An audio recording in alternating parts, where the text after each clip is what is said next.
Tudo bem, gente? Bruno de novo aqui. Imagina quando você vai fazer aquela chamada voz sobre IP com WhatsApp, né, com Microsoft Teams, e ela começa a dar aquela pixelada, né? A imagem começa a pixelar, ou então a voz começa a dar aquela picotadinha. Isso tudo tem a ver com os protocolos de transporte, seja o Transmission Control Protocol ou o User Datagram Protocol, né? Então, dependendo do tipo de aplicação que você tem, você usa um ou outro para que você tenha um melhor desempenho. Exemplo, o DP você vai usar ele, o User Datagram Protocol, né, para conexões onde você precisa de velocidade, né, chamadas de voz sobre IP. Não adianta eu ficar recuperando um pacote, eu falar, olá, tudo bem?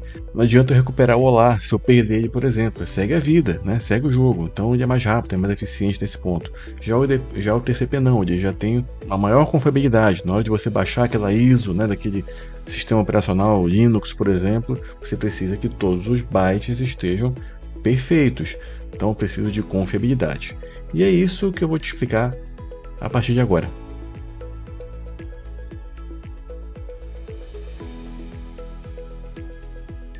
Nós já falamos aqui sobre o protocolo IP, que vai ser a carta para você conseguir chegar até aquele destino, né? Então vai ser a rua, vai ser o bairro. Agora, se eu quiser saber mais detalhes, como é que eu chego num determinado apartamento, num determinado bloco? Aí eu vou precisar de outros protocolos, né? Que nesse caso aqui é o TCP e o UDP, né? São dois protocolos que nós usamos na maior parte do tempo, pensando aí na camada de transporte, na camada 4 do modelo OSI. São eles o TCP, Transmission Control Protocol, e o UDP, que é o User Datagram Protocol. Você pode se perguntar, para que a gente tem dois? Não é fácil ter só um? É só para transmitir os dados, né? Não, pessoal, a gente tem dois porque na internet, especialmente hoje em dia, você percebe que você tem vários fluxos de informação. Você tem voz, você tem vídeo, você tem um download de uma ISO de um sistema operacional, por exemplo, de Linux. Você tem aí streaming de vídeo e assim sucessivamente. Então, para cada abordagem, você pode usar o TCP ou o DP. Então, veja aqui essa situação. O TCP ele é confiável e o UDP ele não é confiável, né? Mas ambos funcionam numa abordagem chamada de melhor esforço, best effort. Então, o TCP, pessoal, ele tem essa confiabilidade, né? Ou seja, eu vou transmitir um pacote e eu vou receber uma confirmação. Tá vendo aqui? Eu tenho aqui um check, né? Onde eu confirmo, né? Eu vou informar para o cliente aqui que realmente a gente recebeu aquela informação. Então, chega, confirma, chega, confirma. Já o DP não, ele simplesmente vai transmitindo as informações de qualquer jeito, né? De qualquer jeito, entre aspas, né? Mas você não tem uma confirmação. Mas, Bruno, por que precisa de confirmação e por que não precisaria de confirmação? Vou te dar dois exemplos. Imagina aqui, né, que eu vou fazer um desenho horrível aqui, né? Eu, de novo, não passei em educação artística na faculdade, nem no colégio. Ou uma pessoa está fazendo aqui uma chamada via WhatsApp para outra pessoa, né, em outro estado. Aí começa aqui a ter o fluxo de voz, né? Começa a entregar a voz, né? Olá, tudo bem, né? Olá, tudo bem aqui. Agora, a pessoa está falando olá, tudo bem. E por alguma razão, né? Internet, né? Que é um meio de melhor esforço, é um meio que não tem confiabilidade. Eu perder só o ó do olá, faz sentido eu fazer um controle para que eu repita esse ó? Não faz sentido, né, pessoal? É a mesma coisa num filme. Ah, o filme ele perdeu um quadro lá do filme lá dos Vingadores. Faz sentido eu repetir aquele quadro? Não, esse quadro foi perdido, repete de novo.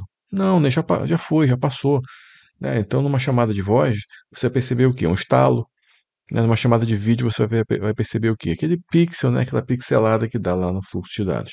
Então, nesse caso, a gente não precisa de confirmação. Então, o UDP, o User Datagram Protocol, é a melhor abordagem. Tudo bem? Já um TCP, eu vou baixar aí a ISO, né? A ISO aqui do Linux. É um arquivo grande, né? Então eu preciso de confiabilidade.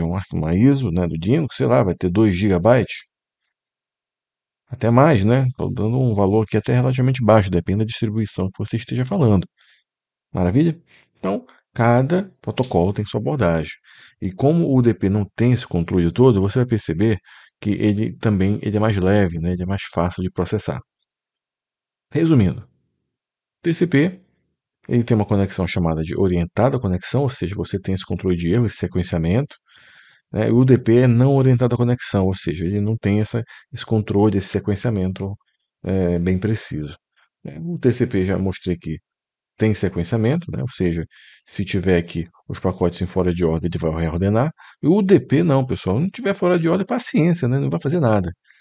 E o uso aqui da TCP vai ser para downloads, né? Compartilhamento de arquivos, de impressão, e assim sucessivamente, né? Se você tem uma impressora Wi-Fi, ela vai usar TCP. Já o UDP não. É para fluxos preferencialmente em tempo real. Essa é a regra. Existem exceções, mas não cabe neste momento eu explicar para vocês, senão a gente vai complicar um pouco a cabeça. É exceção da exceção, pessoal. Enfim, vamos mostrar agora o cabeçalho UDP? O UDP, pessoal, vejam aqui. É simples. Eu tenho aqui dados, né, que aqui vai ter o pacote IP, né, vai ter a internet aqui dentro das camadas inferiores. Vai ter o que a gente chama de porta, né, porta de origem, porta de destino. Essa porta aqui, pessoal, que é o endereço, né, o número do apartamento lá do bloco que você mora.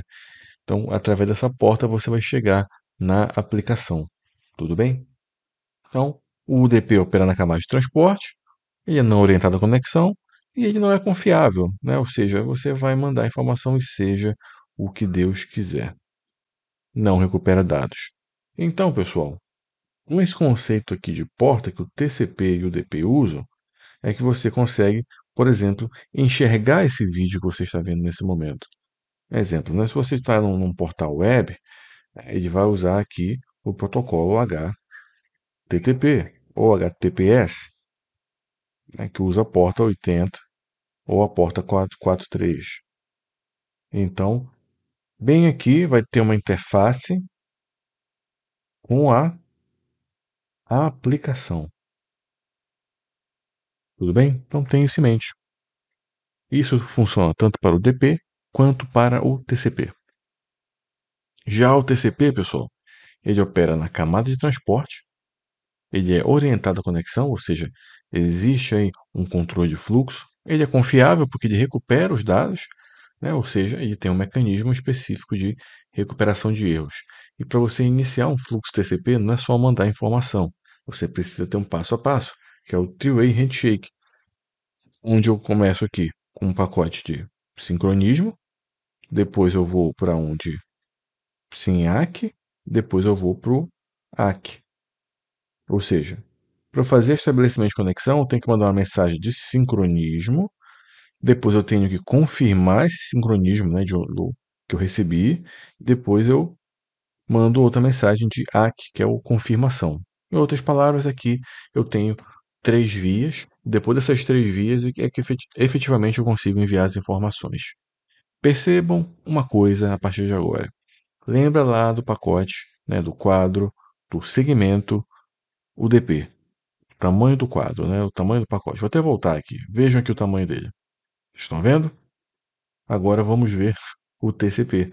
Vejam o nível de complexidade que nós temos. Tem um cabeçalho muito maior, onde eu vou ter, por exemplo, aí, dentro desse cabeçalho, o source port e destination port, porta de origem e destino.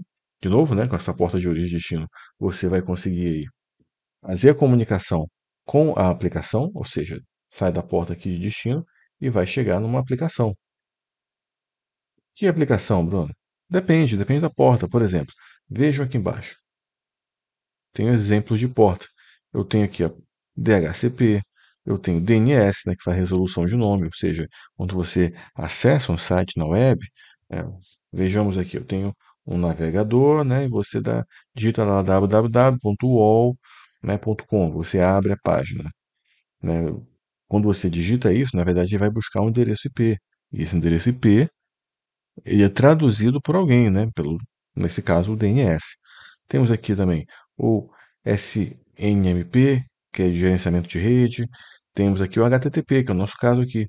Né? Você está assistindo uma aula, uma videoaula agora, por exemplo, pode estar dentro de um navegador, pode estar dentro de uma aplicação e ele vai usar o protocolo HTTP. Maravilha? Então, esses são os principais campos. Endereço de origem e destino. Temos aqui o número de sequência, lembra que eu tenho um sequenciamento lá, então, a partir desse número de sequência, né, o sequence number, eu vou ter a possibilidade de organizar os meus quadros, os meus pacotes, os meus segmentos lá no destino. Tudo bem? E o número de ACK é o número de confirmação daquelas informações. Fora os flags, pessoal, que eu só estou informando que ele existe, porque realmente ele é bem complexo, né? Ele tem várias abordagens possíveis. Lá no nosso curso completo eu vou explicar em detalhes e o que ocasiona esses flags dentro de uma rede. Tudo bem, pessoal? Maravilha toda essa teoria, mas deixa eu te mostrar agora, para sumarizar esse capítulo, os possíveis problemas de rede que você pode enfrentar. Primeira coisa que eu gostaria que vocês tivessem em mente. Atente ao tamanho do pacote IP Ethernet. Então, se ele passar de 1500 bytes, não é comum, mas pode passar, pode ter fragmentação. Como assim, Bruno? Bom, o pacote aqui IP tem um tamanho normal, aí, aproximado, tá? 1500 bytes. Maravilha. Só que, se o seu roteador, né, o roteador ele tem uma tubulação, né, digamos assim. Se o roteador tiver uma tubulação, por exemplo, eu só passo aqui dentro da minha infraestrutura 1492. Ele vai, quando chegar esse pacote aqui, no roteador, ele vai precisar ser fragmentado em 2 pedaços, em 3 pedaços, em 4 pedaços, de acordo aí com o limite que pode se passar de tamanho. Pessoal, isso aí é um problema, tá? Porque o roteador ele pode ficar sobrecarregado com esse tipo de fragmentação e, como consequência, pode decair o desempenho da rede, tá? Isso tem um aspecto avançado, mas eu gostaria que você já tivesse isso em mente e quando a gente for lá no módulo 1 falar sobre IP com detalhes e no módulo 2 também, você já vai ter esse insight. Outra coisa, a gente falou de TCP e UDP. Chamadas pixeladas pode ser indício de perda de pacote. Quando você está uma chamada lá, uma videochamada, e começa pixel, começa a travar ali, né, começa a dar um erro, ou então a voz começa a ficar picotada, você tem um problema, né? Então é um indício de perda de pacote. E outra coisa, né, não estou nem falando aqui de Wi-Fi, mas se você tiver um sinal de Wi-Fi fraco, deixa eu só apagar aqui, né, pessoal, para não prejudicar vocês. Se você tiver um sinal fraco na rede Wi-Fi, vai dar muito trabalho aí para o TCP conseguir corrigir esses erros, né? Que tem número de sequência, tem corretor de erros, mas aí dá muito trabalho, né? Então, às vezes um download, né, de um arquivo que deveria demorar 10 minutos, vai demorar 15 minutos porque está recuperando os dados. E pode chegar até num ponto, se o sinal estiver fraco demais, vai ter tanta perda que ele não vai conseguir recuperar. Tudo bem? Então, o TCP ele faz milagre, pessoal, mas não abusa da boa vontade dele. Maravilha, pessoal. Então, por hoje é só. Um grande abraço e eu te vejo no meu próximo vídeo.